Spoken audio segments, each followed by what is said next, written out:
Bueno, vamos a continuar con el síndrome diarreico. Conversamos en la vez anterior sobre algunas características importantes de la fisiología intestinal que van a ser necesarias para mejor comprensión del síndrome diarreico, sobre digestión, absorción de nutrientes, absorción y secreción de agua. Y ahora vamos a continuar con el microbiota, el contenido que hay en el colon. Y contenido importante es justamente el microbiota y la motilidad. Dos elementos importantes en la fisiología para la diarrea. Y después entraremos al estudio concreto de la diarrea.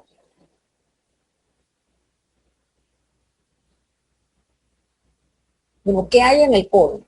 Bueno, en el contenido en el colon hay agua con electrolitos. ¿Cuáles son? El potasio, el bicarbonato, hay mucho moco y hablamos que es importante, necesario para la protección de la mucosa, para el desplazamiento de las heces. Y hay otra cosa más, hay enzimas bacterianas. Y si hay enzimas bacterianas, quiere decir que hay quienes las están produciendo y ese es el microbiota intestinal. El microbiota se da este término a los microorganismos que habitan en un lugar o parte del cuerpo, lo que antes se decía flora intestinal.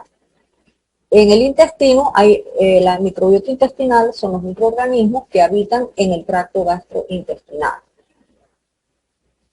Algunos han considerado en los últimos 20 años, 15 años, 10 años y actualmente les mencioné anteriormente que la investigación sobre el microbiota es muy intensa y está dando enormes frutos y eso va a continuar. Así que ustedes conocerán mucho más de ahora en adelante. Entonces algunos consideraban que era como un órgano dentro del huésped, como un metaboloma, o sea, un órgano de metabolismo, de reacciones químicas.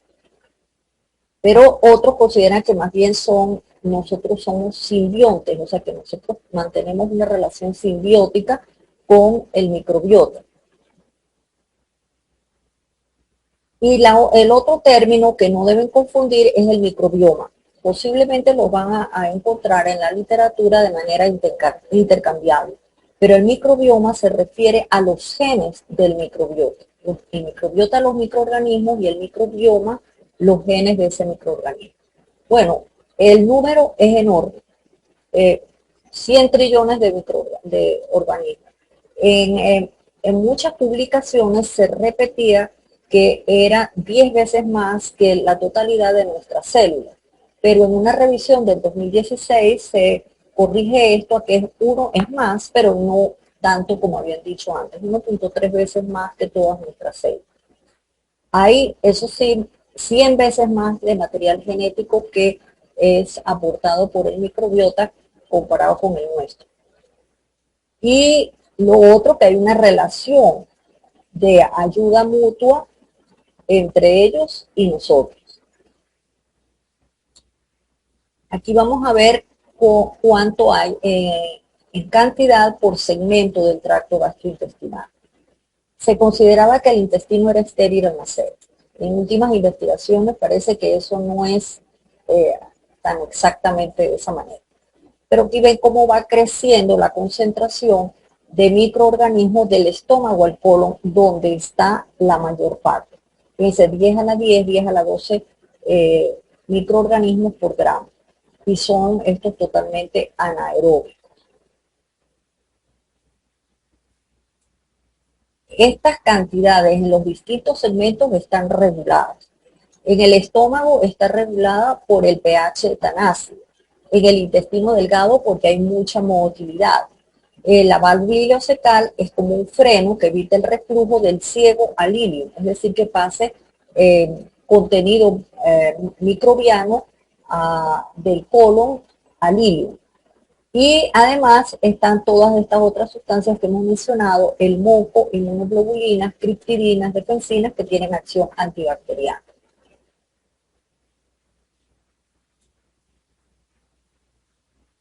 La composición, esto crece cada día.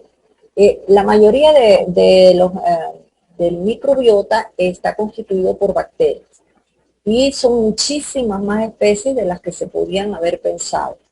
Y esto se ha encontrado no por cultivo, la mayoría no son cultivadas, sino por técnicas de biología molecular, por secuenciación de RNA 16S, ¿no? Los que predominan son los anaeróbicos. Y les menciono los 4 filas. Seguramente que ustedes estudiaron esto en microbiología y lo volverán a ver en infecciosas, no sé, probablemente. Hay bacteroidetes y firmicutes. Fíjense, son las dos filas que son dominantes. Les mencioné antes que el microbiota sano predominan firmicutes sobre bacteroidetes y cuando hay disbiosis esto se invierte. Hay actinobacterias y proteobacterias. Estas últimas son en su mayoría patógenas. Y aquí les pongo unos ejemplos de estos microorganismos por fila. El bacteroide frágil es un bacteroidete, el lactobacillus un firmicute, la bifidobacteria es una actinobacteria y la Escherichia coli, Enterobacter aerogenes, son proteobacterias patógenas. Incluso algunas viven como microorganismos inocuos que se pueden hacer patógenos cuando tienen su oportunidad. Les repito las funciones importantísimas del microbiota. Primero, tienen una influencia en el desarrollo y mantenimiento de un sistema inmune sano en el medio intestinal. Sirven de defensa al hospedero porque ellos pelean con los patógenos y tratan de destruir las toxinas. Y la otra cosa que hacen, por eso es que lo consideraban un metaboloma, por la enorme cantidad de enzimas que aportan para digerir lo que nosotros no podemos digerir. Y como ejemplo de esas funciones metabólicas, les voy a mencionar la fermentación. La fermentación no es otra cosa que la digestión anaeróbica de principalmente carbohidratos y proteínas que no fueron digeridas por nosotros. Entonces, les pongo acá el caso que los vertebrados no tienen enzimas para digerir la celulosa. La celulosa está en prácticamente todos los vegetales, en las cáscaras de las frutas, etcétera, ¿no? Pero entonces nosotros no digerimos la celulosa, pero nosotros ingerimos celulosa con la dieta. Pero resulta que las bacterias colónicas sí la tienen. Nosotros digerimos los polisacáridos, como el almidón, porque las enzimas que nosotros tenemos rompen la unión glucosídica alfa 1,4 con la alfa-milasa, salival o pancreática. Y la celulosa, para ser digerida, necesita celulosa, que rompa las uniones glucosídicas beta 1,4. Esa la tiene el microbiota. Entonces, a partir de la celulosa, las enzimas bacterianas celulosa y otras enzimas van a producir ácidos grasos de cadena corta, de los que ya hemos hablado, que son muy beneficiosos, producen ácido láctico y producen gas. Pero también aminoácidos y almidones que son resistentes a la amilasa pueden ser digeridos por otras enzimas bacterianas y también producir ácidos grasos de cadena corta. Ya les había comentado que estos ácidos grasos de cadena corta son una fuente de energía muy importante para el colon, promueve la salud de los colonocitos y evita transformaciones malignas del epitelio colónico principalmente. Entonces, estos ácidos grasos de cadena corta son el ácido acético, el ácido butírico y el propiónico. El butirato, que es el ácido butírico, es la principal fuente de energía para los colonocitos. ¿Ellos qué hacen? Los ácidos grasos de cadena corta. Estimula el flujo sanguíneo al colon, tiene un efecto trófico, antiinflamatorio, ayudan a mantener el equilibrio ácido-básico, pero sobre todo promueven la reabsorción de sodio y de agua. Y esto pues es muy importante tomarlo en consideración para el tratamiento de las diarreas cuando se necesita rehidratar oralmente. Se añaden también almidones resistentes a la amilasa para producir más ácidos grasos de cadena corta. Entonces aquí tiene que los ácidos grasos de cadena corta se pueden absorber paracelularmente y van directamente a la sangre vía vena porta. Aunque son grasas, ellos no van al hígado, no van a la piel.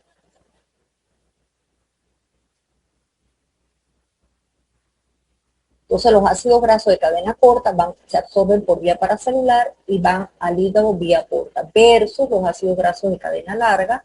Estos tienen que ser transportados en las micelas, necesitan ser reesterficados dentro del esterocito, y cuando hay exocitosis de los kilomicrones, estos van a ir a la linfa. O sea, los ácidos grasos van dentro de los kilomicrones a la linfa. Bueno, entonces nos quedaría el último elemento de revisar en relación con lo que va a ser la fisiopatología de las diarreas, que es la motilidad intestinal. Recuerden que el músculo liso visceral es el que es importante constituyente en el tracto gastrointestinal. No tiene estriaciones, de ahí su nombre, no está organizado en sarcómeras, son fibras más cortas, más delgadas que el músculo esquelético. Aquí tiene en este diagrama fibras de músculo liso visceral, pero entre esas fibras ustedes van a ver uniones GAP.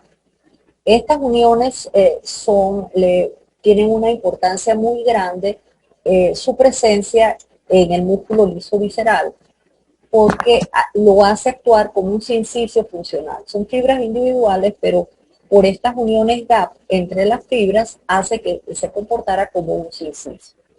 Con eso lo que cuando hablamos de la palabra síndrome, que sin es correr juntos, bueno, y sin es lo mismo de latín, uno.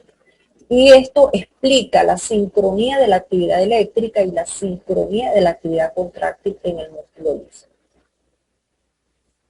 Bueno, el músculo liso visceral está en la mayor parte del tracto, desde el tercio inferior del esófago hasta el recto. Este músculo liso visceral puede presentar contracciones fásicas que son muy rápidas, con periodos de relajación rápida, y están en los sitios donde se necesita mayor motilidad y contracción, movimientos de mezcla, como en el intestino delgado y en el colon, que es lo que nos interesa en este momento. Además, hay músculo liso visceral que su principal función es la de mantener contracciones tónicas, que duran mucho con relajación lenta, no son tan fuertes como las fásicas y están ubicadas en los sitios de esfínter, como acá en la válvula ileocecal y en el esfínter anal interno, que es lo que nos interesa a nosotros en esta parte. Entonces tienen el músculo liso fásico versus el músculo liso tónico. Este permite el fásico las contracciones muy rápidas y relajaciones rápidas y contracciones fuertes. Esto permite los movimientos de avance, mientras que el músculo tónico, como les decía antes, se contrae y se relaja lento, pero son mucho más duraderas. Están en los esfínteres y en las válvulas. En el intestino delgado, entonces, la motilidad está expresada por agitación en el duodeno, propulsión en el yeyuno ilium y el vaciamiento controlado gracias a la válvula ileocecal. Aquí, ¿qué ocurre en el intestino delgado? Hay mezcla del contenido intestinal con las secreciones, y además eso no puede quedarse en el mismo sitio, sino que tiene que ir progresando en sentido orocaudal. Aquí tienen en este dibujo con movimiento, ustedes pueden ver lo que significa el movimiento de mezcla-segmentación. No hay avance, sino que hay justamente, al contraerse segmentariamente, se mezcla el contenido. Versus lo que es el peristaltismo, que es el típico movimiento de avance o propulsión, que va en sentido orocaudal, desde la boca hacia el ano. Entonces ustedes ven que hay contracción por detrás, relajación por delante, para que esa onda de contracción pueda avanzar.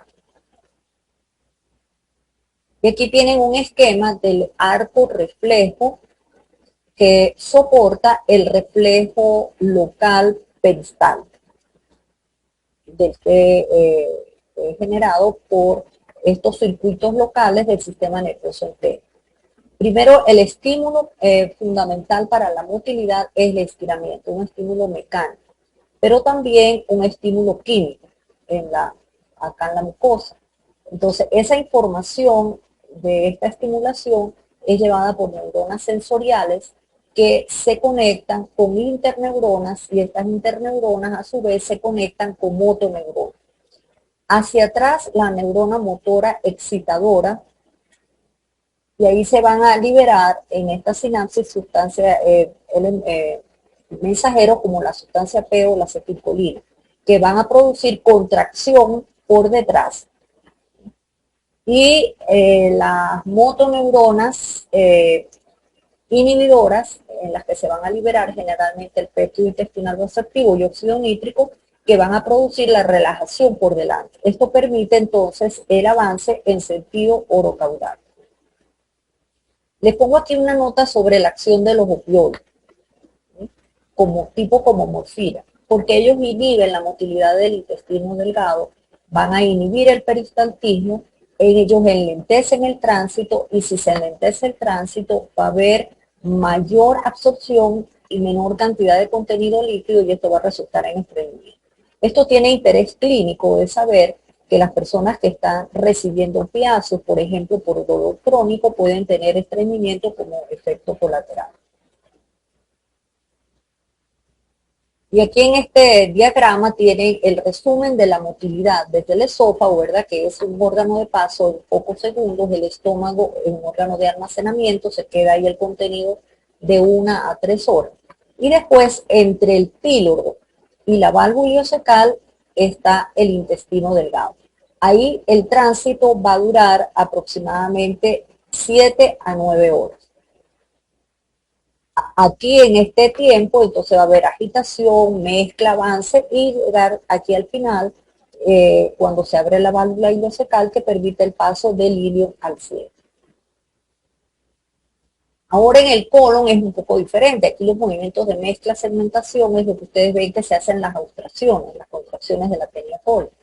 Hay propulsión y avance por peristaltismo y además hay lo que se llama movimientos en masa, que es el resultado del reflejo gastrocólico. Cuando hay distensión en el estómago, hay una respuesta refleja en el colon que va a hacer aumentar el peristaltismo y empujar, poner las heces en el recto. Aquí tienen ustedes primero los reflejos gastroentéricos, que es lo que pone el contenido en el ilio. Y después, cuando el reflejo gastroentérico 2, cuando pone el contenido en el cielo. También la distensión, como le decía antes, del estómago va a desencadenar los movimientos en masa o reflejos gastrocólicos. Pero estos se caracterizan porque va a haber una contracción de varios centímetros del tubo, del colon, que va a empujar rápidamente heces por un trayecto bastante grande. Entonces, como eso ocurre en pocas veces al día, estos movimientos en masa, con unos 2 o 3 o 4 movimientos en masa, las heces van a estar colocadas en el recto. Y al estar las heces en el recto, se va a desencadenar el reflejo de la defecación. La distensión que producen las heces en el recto es el estímulo para el reflejo de la defecación.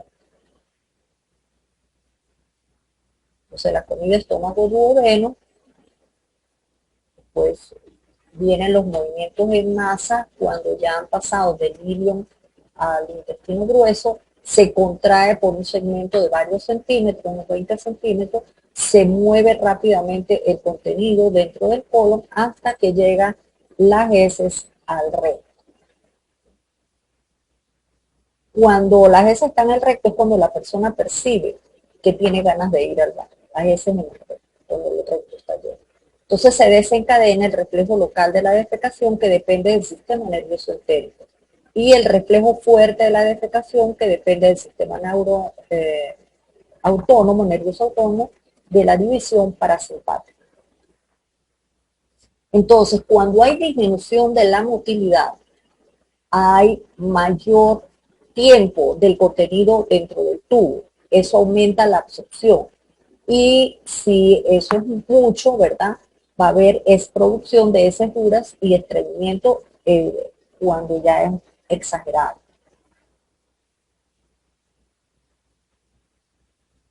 Por el contrario, cuando aumenta la motilidad, entonces el tránsito es rápido, disminuye el tiempo para la absorción y el resultado entonces es heces blandas y puede haber diarrea si es un caso ya patológico.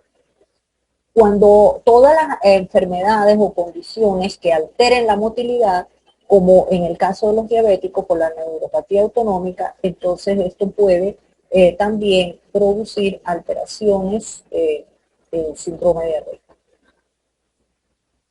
Ahora entonces sí vamos a entrar, una vez que hemos visto datos, repaso de la fisiología intestinal, vamos a entrar al cuadro, a los cuadros de diarrea, síndrome de diarrea. Como ustedes acaban de ver ahí, esa es una de las cosas más importantes.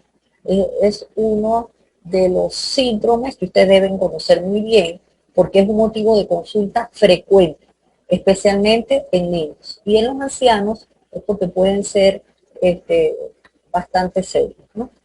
Entonces, la diarrea es un síntoma y es un signo que puede tener muchas causas y producirse por diversos mecanismos fisiopatogénicos que vamos a estudiar. Si hay alteraciones de motilidad, si hay alteraciones de secreción, de digestión y de absorción, por eso lo revisamos. Todo lo que habíamos visto, les había mencionado antes, es necesario que ustedes lo tengan a la mano para poder entender cómo se producen las diarreas.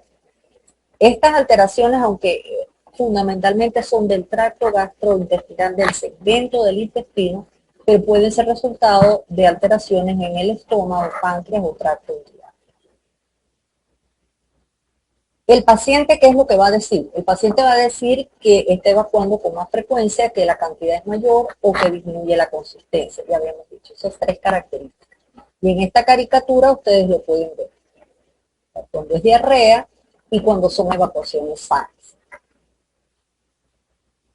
También hay que, en este dibujo que es muy esquemático, los colores no son propiamente como los reales, pero simplemente para resaltar toda la información que ustedes pueden obtener del paciente al preguntar cómo son las evacuaciones. Las evacuaciones pueden ser flojas, como es lo que en el caso de consulta de las diarreas, ¿verdad? El que consulta por diarreas, pero puede tener diferentes cambios de coloración, de amarilla o verde, que puede estar en relación con colorantes añadidos en la comida o el tipo de alimentación. Puede decir que se hunde fácilmente, sobre todo cuando hay poco líquido y que están muy, cuando son heces duras por estreñimiento, o que flotan, como hablamos del síndrome de mala absorción, que es la esteatorrea, que puede quedar flotando en el agua.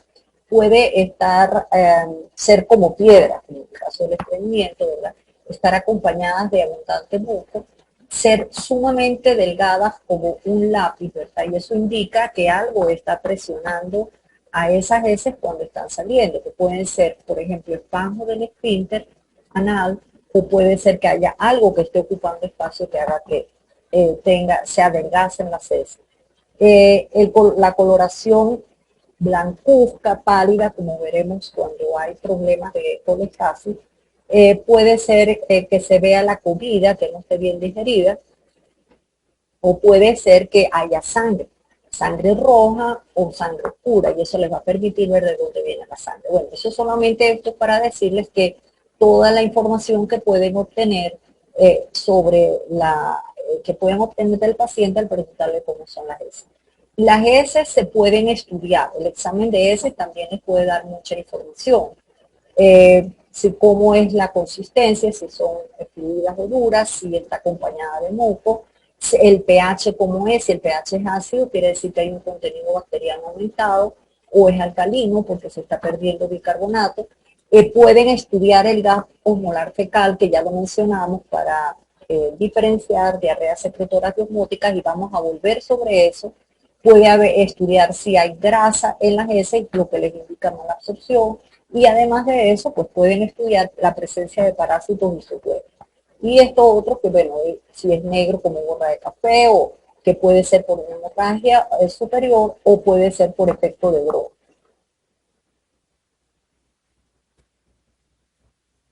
Entonces, en lo que revisamos de fisiología intestinal, vimos que este tracto gastrointestinal trabaja con grandes volúmenes de fluidos que son secretados a la luz del tubo.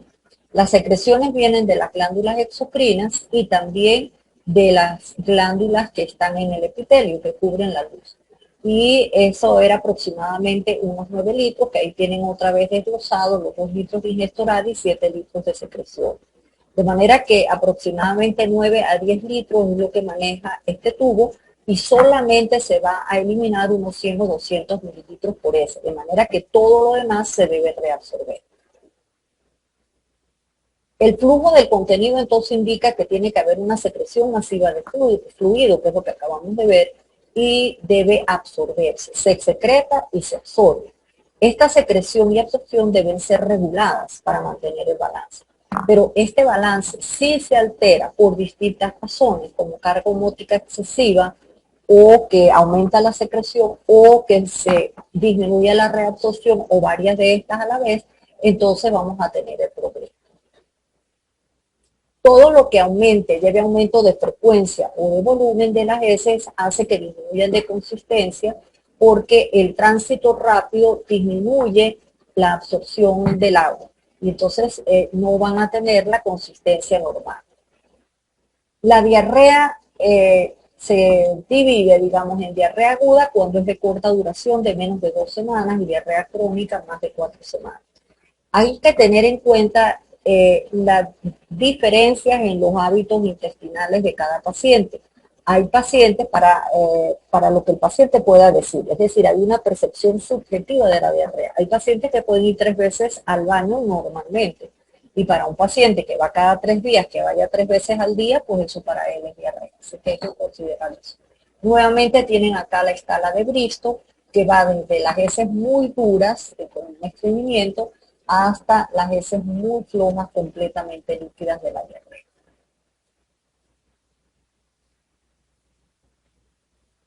Aquí algunas fotografías, seguramente ustedes han visto. Ustedes seguramente alguna vez han tenido diarrea.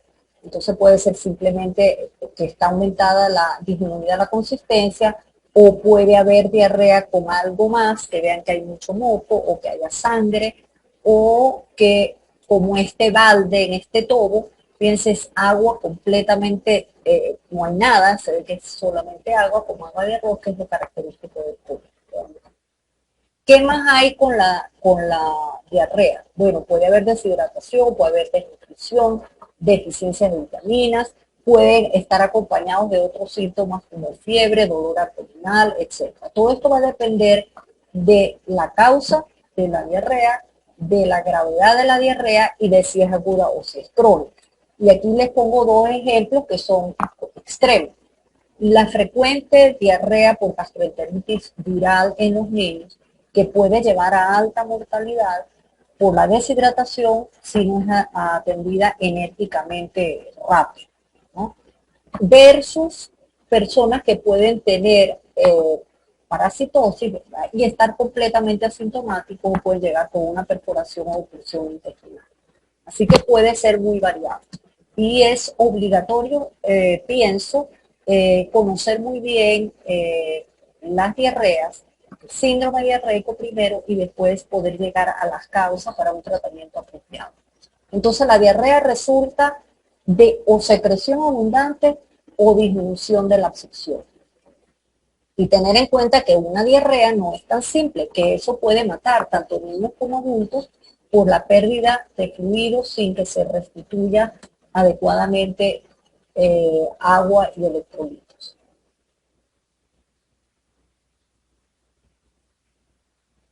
Hay muchas clasificaciones de diarrea, todas son convenientes tenerlas en cuenta. Por ejemplo, la duración. Todo esto con fines de diagnóstico y tratamiento, que es lo que les debe interesar al final. Si la diarrea es aguda o la diarrea es crónica, si son diarreas, si son evacuaciones escasas o abundantes, si cómo es la característica, es una diarrea secretora o una diarrea osmótica, una diarrea inflamatoria o una diarrea funcional. ¿De dónde salió la diarrea? Si es en el problema de la comunidad, o es una persona que está en el hospital, o una persona que regresó de un viaje. Si, cómo son las características de las heces, si es una diarrea acuosa como la del balde, o una diarrea como la foto que le he mostrado de la estatorrea, o es una diarrea inflamatoria como sangre. Muchos pueden tener una fisiopatología compleja y que pueden coincidir uno o más de estos mecanismos. Entonces, la diarrea secretora o inducida por las toxinas. Diarrea osmótica o inducida por mala absorción, como lo que estudiamos en el síndrome de mala absorción. Diarrea inflamatoria y diarrea iatrogénica o inducida por drogas. No se olviden nunca de las drogas. Las personas que están tomando medicamentos y presentan signos y síntomas, siempre pensar que puedan ser relacionados con lo que están tomando de medicamentos. Y también diarreas funcionales que no se observa ninguna alteración, sino que hay un trastorno funcional de motilidad. Vamos a ver cada una de ellas. En la diarrea inflamatoria puede ser aguda y crónica. Aquí esto ustedes lo van a leer con calma, ¿verdad? La aguda puede ser por infecciones, y ahí les pongo las bacterias más frecuentes. Crónica por enfermedad inflamatoria intestinal, también por enfermedades infecciosas como la tuberculosis o virus o antibiasis y otras. La diarrea secretora, también aguda, son de las más frecuentes, son infecciones intestinales por virus especialmente, bacterias y también por parásitos. Y las crónicas, infecciones intestinales, enfermedad inflamatoria intestinal. Y aquí interesa esto, otro que no es tan frecuente, que son los tumores neuroendocrinos. ¿Sí? Y no se olviden de las drogas. La diarrea osmótica, que ya lo vimos cuando estudiamos mala absorción, por ingesta de sólidos que no se absorben bien, por mala digestión de la comida, porque no haya suficientes enzimas, la esteatorrea, que es por pérdida de grasa, que es por el síndrome de mala absorción, o por falta de enzimas, la diarrea funcional, que les decía antes, relacionada con la motilidad, que está el síndrome de intestino irritable, y por trastornos de motilidad como en la diabetes y en otras enfermedades endocrinas, hipertiroidismo, enfermedad de Addis. Aquí es una clasificación que me pareció muy práctica, por eso se la copio acá. Práctica, simple y que permite llegar a un diagnóstico o hacer un plan de trabajo y un diagnóstico diferencial más fácil. Una, la diarrea inflamatoria. Dos, diarrea no inflamatoria o acuosa, y ahí se meten las dos secretoras y osmóticas. Después habría que hacer su diferencia. La esteatorrea, porque es pérdida de grasa, y la funcional. Entonces sería inflamatoria, no inflamatoria, pérdida de grasa y funcional. Los agentes infecciosos en la diarrea, sobre todo en la aguda, son los más importantes. Y eso hay que saberlo porque puede matar, pero también son susceptibles de tratamiento. La diarrea infecciosa puede ocurrir por las toxinas de los microorganismos que van a alterar secreción y absorción, y porque pueden invadir directamente la mucosa intestinal. Esto seguramente pues lo van a estudiar en microbiología infecciosa y parasitaria. Aquí esta es una tabla para que vean la enorme variedad de posibilidades de causas que puede haber cuando una persona presenta diarrea. Entonces, diarrea aguda, diarrea del viajero, diarrea crónica, diarrea en los hombres sin SIDA, diarrea con SIDA, diarrea de causa desconocida. Fíjense acá, por ejemplo, cosas tan variadas y a veces no pensadas como un uso oculto de laxantes o un tumor neuroendocrino, que no son frecuentes pero que pueden trastornar seriamente a la condición del paciente. Bueno, ahora entramos, dejamos lo general, vamos a ver los mecanismos de la diarrea. Repito nuevamente, alteraciones en los procesos fisiopatológicos por ósmosis, por secreción que se pone exageradamente activa, por exudación o inflamación y motilidad alterada, pueden causar diarrea, todas estas cosas. Ya cuando vimos lo de mala absorción, ya vimos en qué consistía que haya aumento de la partículas osmóticamente activas dentro de la luz del tubo y que eso haga salir el agua. Entonces acá retienen agua esas partículas y resulta una disminución de la reabsorción de agua, o mejor dicho, aumenta el contenido de agua. Y ya saben lo que pasa. Si lo que hay es una secreción activa, ¿no? Como ocurre en el cólera, que lo vamos a ver, o puede haber otros estímulos secretorios, como la presencia de enterotoxinas bacterianas en los tumores endocrinos, las hormonas que pueden tener una acción estimuladora de la secreción. Los ácidos biliares, recuerden que hablamos de los ácidos biliares que podrían estimular su presencia en el colon, podría estimular la secreción de cloro y por lo tanto pérdida de agua. La presencia de ácidos grasos que no fueron absorbidos van a causar también aumento de la secreción en el colon y una enorme cantidad de mediadores inflamatorios. En el caso de exudación o inflamación, se pierde la función de la barrera, ¿sí? Porque pueden separarse las uniones estrechas, se pueden perder las células epiteliales, como ocurre con algunas bacterias que son heteroinvasivas, típicamente como la Xylella y la Salmonella, que son enfermedades infecciosas bacterianas.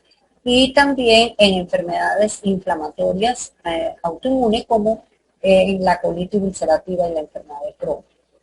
Alteraciones de motilidad, por ejemplo, en el aumento de la función tiroidea, la tirotoxicosis, y suspensión, abstinencia de los opiáceos. En los que tienen adicción a los opiáceos pueden presentar diarrea cuando se elimina el opiáceo. El lentecimiento de la motilidad del intestino, lo que les mencionaba antes, por el uso de narcóticos, o bien por abuso o porque la persona tenga un dolor crónico, o en la neuropatía autonómica diabética. Entonces aquí va a haber el lentecimiento de motilidad, y si hay el lentecimiento de motilidad, eso puede terminar dando diarrea. En esta tabla, para que revisen lo que acabamos de ver, es los mecanismos osmóticos o de mala absorción, mecanismos secretores, alteración de motilidad o presencia de exudación e inflamación. Y ahí tienen ustedes la lista de causas que pueden llevar a estos tipos de diarrea. Por ejemplo, de mecanismos osmóticos de mala absorción, como lo que vimos, déficit de la lactasa, en la intolerancia a la lactosa, la solubilización defectuosa de las grasas porque haya poco, el pool de ácidos biliares haya disminuido, porque hay una alteración de la circulación enterohepática o un defecto en su formación, porque haya déficit de enzimas pancreáticas, etcétera. Si ustedes van a repasar y pensar en cada una de estas causas, ¿por qué lleva a este mecanismo? Las causas secretoras, las enterotoxinas, ¿verdad?, de los microorganismos, los mediadores o mensajeros producidos por tumores endocrinos, el uso de laxantes, los ácidos biliares, ácidos grasos, alteraciones de motilidad que ya hemos mencionado, y exudación e inflamación en las enfermedades inflamatorias intestinales o en las bacterianas que producen una diarrea inflamatoria.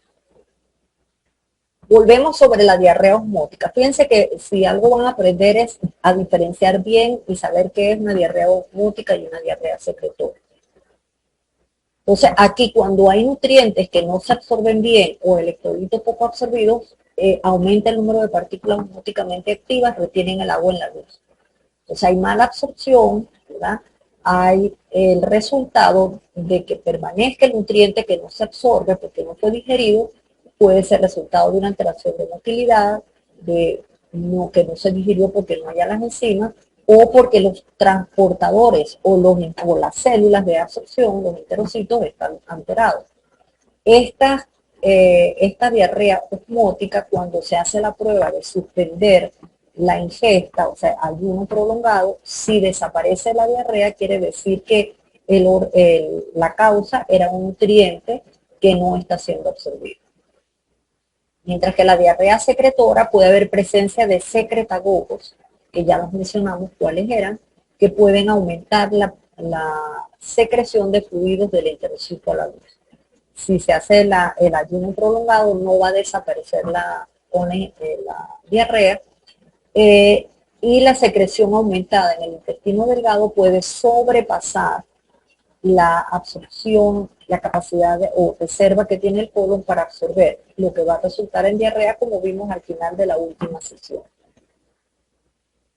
Nuevamente les hablo del gap osmolar fecal, que vimos mala absorción, lo vimos en la primera clase de las diarreas. Este gap osmolar fecal permite diferenciar la diarrea secretora de la osmótica y se utiliza para conociendo la osmolaridad fecal, que es igual a la del plasma. Los solutos que contribuyen en el plasma a la osmolaridad son principalmente sodio y potasio, mientras que en el tracto gastrointestinal hay además otras cosas, que es lo que mide el gap osmolar fecal, además de los electrolitos que se están eliminando por las heces. Entonces aquí tiene la fórmula nuevamente, aquí es la diferencia entre la osmolaridad del plasma menos la suma de sodio, potasio fecal, multiplicado por 2 porque hay que considerar los aniones para la electroneutralidad. Y el valor normal es entre 50 a 100 milimoles por kilo, que corresponde a esas otras cosas que no se pueden medir, que no son los electrolitos. Entonces lo normal es de 50 a 100 milimoles. La diarrea osmótica es cuando ese gap osmolar fecal es mayor de 100 milimoles por litro porque se están perdiendo partículas osmóticamente activas como la lactosa que no se está digiriendo porque no hay lactasa. Y la diarrea secretora es la que se pierden electrolitos que lo vamos a ver en el podio. Aquí nuevamente este gráfico que me parece que si lo entienden bien, con esto es suficiente, ¿verdad? La diarrea secretora tiene un gap osmolar fecal pequeño, o sea, las partículas osmóticamente activas, que no son electrolitos, es pequeño, mientras que en la diarrea osmótica se están perdiendo sustancias, muchas sustancias que no son las que se están moviendo, que son los electrolitos. O sea, lo que se mide, lo que se puede medir son los electrolitos. Entonces, si gran parte de la osmolaridad viene por estas sustancias que no son medidas, esto es una diarrea osmótica.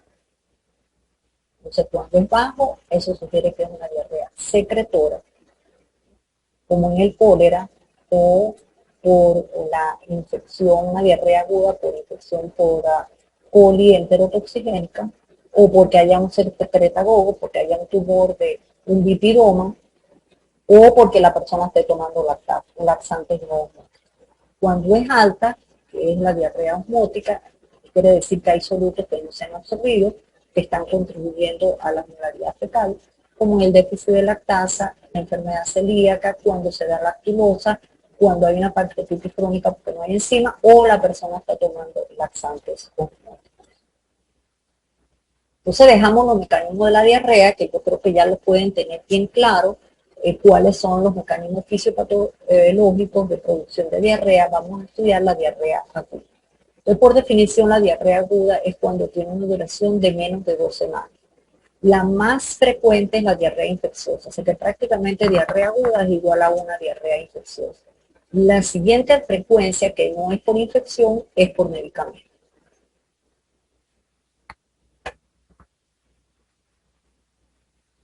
Entonces, en el estudio de la diarrea infecciosa vamos a considerar estos puntos que están ustedes viendo acá en esta tablita. Vamos a ver cuáles son los grupos de riesgo, la clínica, etiología, patogénesis y los 3 tipos nuevamente, pero ya infecciosa, de causa infecciosa. Puede ser secretora, inflamatoria y hemorrágica.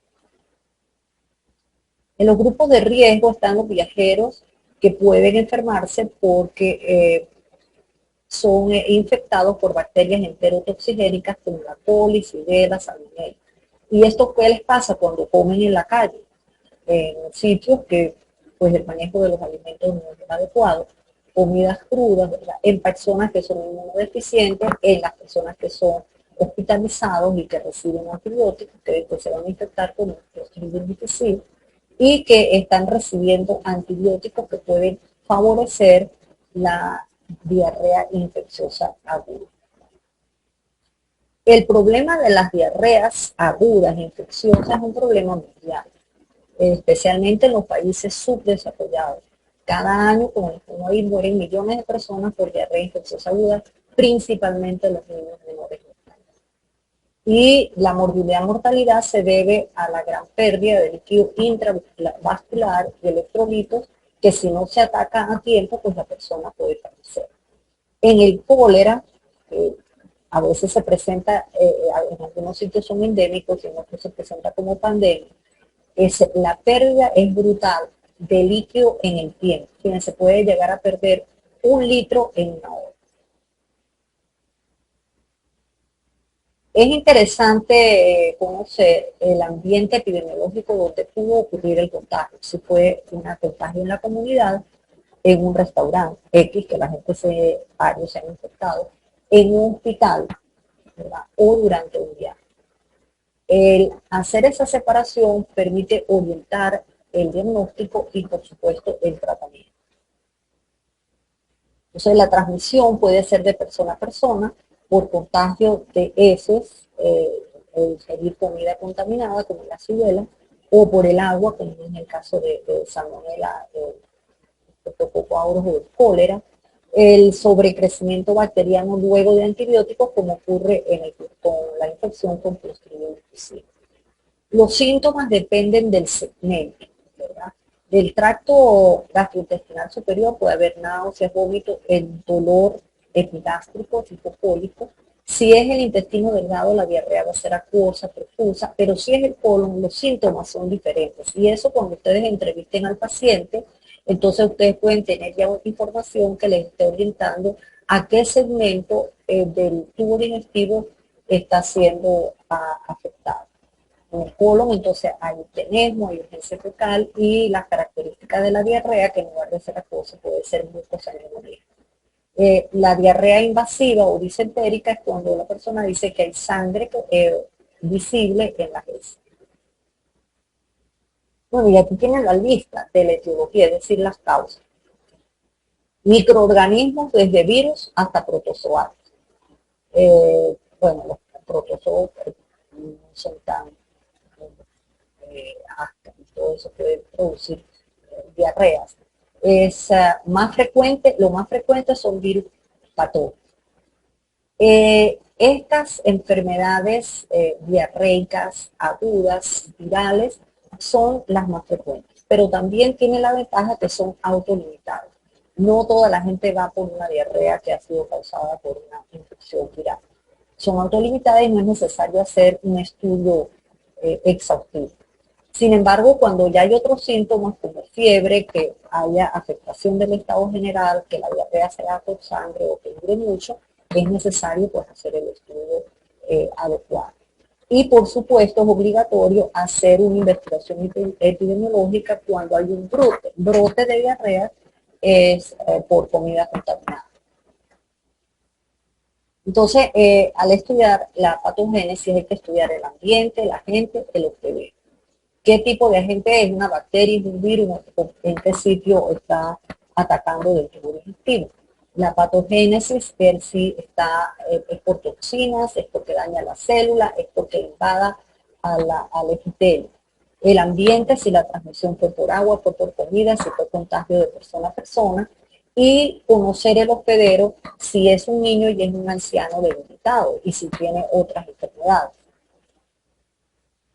Y en esta tabla van a examinar ustedes el ambiente, ¿verdad? Si es por agua, por comida o por contacto de persona a persona.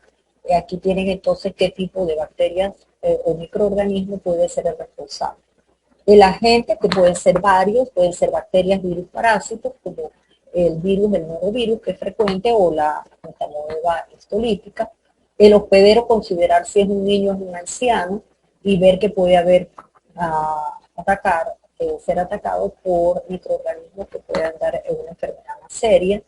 Si la persona tiene HIV también, si está usando antiácidos, y eso disminuye la acidez gástrica y permite que sobrevivan algunos microorganismos, o como uso de antibióticos que el paciente hospitalizado puede desarrollar este Clostridium difficile. El sitio, si es una gastroenteritis, ¿verdad? O si es una diarrea secretora que está afectando el intestino delgado, como en el caso del cólera, o si es una diarrea inflamatoria que ataca el colon, como la acidez.